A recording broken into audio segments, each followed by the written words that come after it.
Hey there guys, welcome back to the channel, and this is a review of Mowgli, Legend of the Jungle. Stay tuned.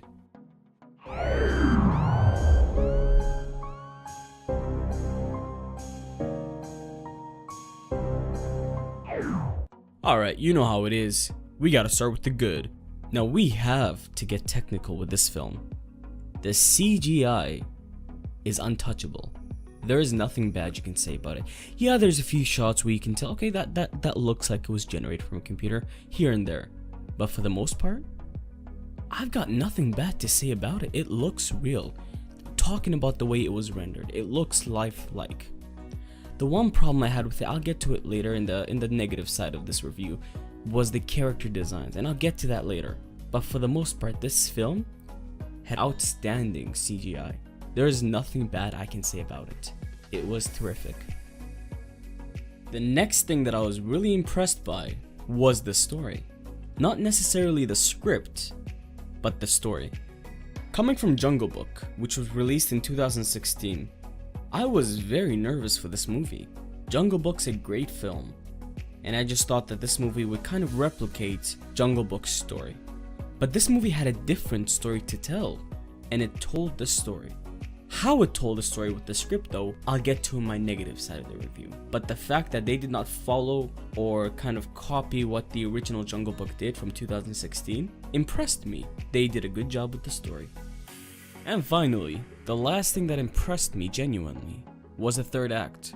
It wrapped the story in such a way that felt emotional. It felt like it tied back to the emotional connection we had with the characters. And the last 2 minutes of the movie, where I'm not going to spoil what happens, but Mowgli does something crazy, I loved it. Couldn't have been done better. The third act was perfect.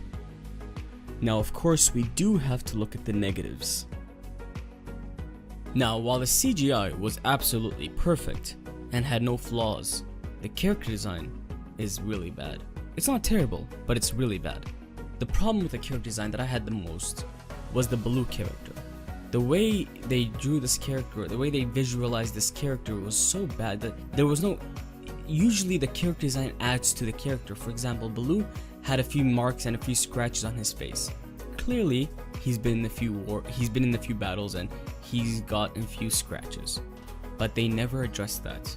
And let's not even get into Bagheera. Bagheera's dark fur is matched against dark background so often that it's always hard to see where the character is. You have to squint a little bit to see the outline of the character. It's terrible.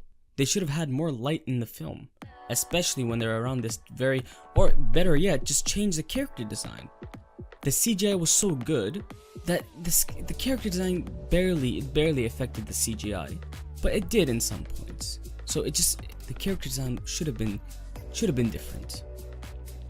Now the next three problems that I have with this movie kind of all fit together. They all relate back to the script. The second act of the movie was so slow and so boring that it lacked anything. It just lacked momentum. And that's just a matter of not having anything in the script that was necessary at that point in the movie. And the next big problem with the script, it was dark for the sake of being dark. There was no real purpose to the darkness. You could have taken the darkness out and replaced it with a lighthearted tone, and it wouldn't have changed anything. And a bigger problem with the darkness was that it did not fit with the fantasy element that was given in this movie. It just did not work. It didn't work in tandem, and that was perhaps the movie's biggest flaw. So to wrap up my thoughts on the film, I thought that the positives outweighed the negatives, but I do believe that there are enough negatives where I'd caution the audience is going in. By no means is it a perfect film, but I think if you went in it with the right state of mind, you'd like it. I wouldn't recommend the film to everybody, just people who have extra time in their hands.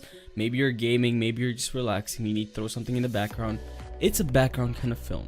You just check on it eventually in the action scenes, check in, go out checking. It's not one of those films that is meant to invest in.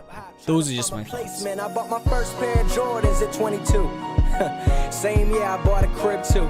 Now my face in magazines I used to flip through, and my music on all the sites I used to